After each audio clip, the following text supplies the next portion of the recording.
Αγαπητοί συγχωριανοί, την Κυριακή 8 Οκτωβρίου θα κληθείτε στις τοπικές αυτοδιοικητικές εκλογές να εκλέξετε νέο πρόεδρο και συμβούλιο της κοινότητας, καθώς και το νέο δήμαρχο και τη δημοτική αρχή που θα διαχειριστούν τις τύχες του τόπου για τα επόμενα 5 χρόνια.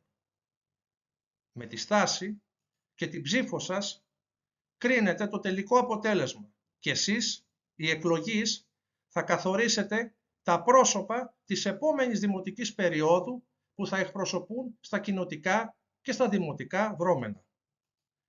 Εγώ προσωπικά και για αυτή τη δημοτική περίοδο θέτω τον εαυτό μου στην κρίση σας ως υποψήφιος πρόεδρος της Δημοτικής Κοινότητας Ελιανητίκων, συμμετέχοντας στο συνδυασμό του υποψηφίου και αυριανού δημάρχου Χρήστου Γούτου.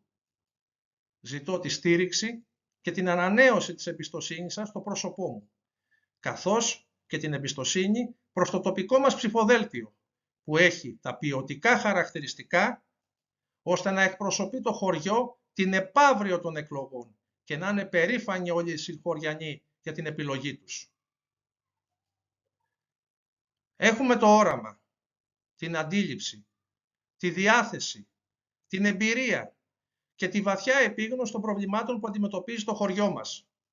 Το χωριό μας έχει ανάγκη από ανθρώπους που αγαπούν αυτόν τον ευλογημένο τόπο, που θα προσφέρουν τις υπηρεσίες τους για το καλό του τόπου, που χαρακτηρίζονται από ανιδιοτελή κίνητρα και θα δρουν συλλογικά έχοντας ως πρώτη συνθήκη τους κατοίκους και τις ανάγκες τους. Έχουμε το πλάνο, έχουμε το όραμα για το χωριό μας.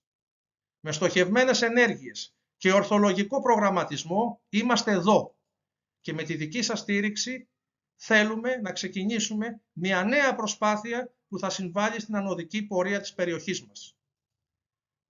Το στοιχείο αυτό είναι το πιο κρίσιμο, αφού προϋποθέτει πρόεδρο και κοινοτικό συμβούλιο με ικανότητα διαχείρισης των τοπικών ζητημάτων, αλλά και δήμαρχο που θα σέβεται τις αποφάσεις του Συμβουλίου της Κοινότητας. Θα έχει θεμελιακό, αξιακό στοιχείο την τοπική ανάπτυξη και θα λειτουργεί όχι μεροληπτικά, αλλά με αίσθημα δικαίου απέναντι στο χωριό και στους κατοίκους του. Και αυτός ο δήμαρχος είναι μόνο ο Χρήστος Γούτος, που έχει δείξει με τη στάση του όλη αυτή τη δημοτική περίοδο ότι και αύριο θα είναι αρρωγός και θα στηρίζει τα θέματα της περιοχής μας και για το λόγο αυτό όλοι εμείς, οι υγιείς σκεπτόμενοι κάτοικοι και αδέσμευτοι από κομματικές, μικροπολιτικές και ιδιωτελή κίνητρα τον στηρίζουμε ως υποψήφιο δήμαρχο. Στον αγώνα αυτό καλώ όλες και όλους να ενώσουμε και πάλι τις δυνάμεις μας και να συμπορευτούμε μαζί για να χτίσουμε το μέλλον που αξίζει σε εμάς και τον τόπο μας.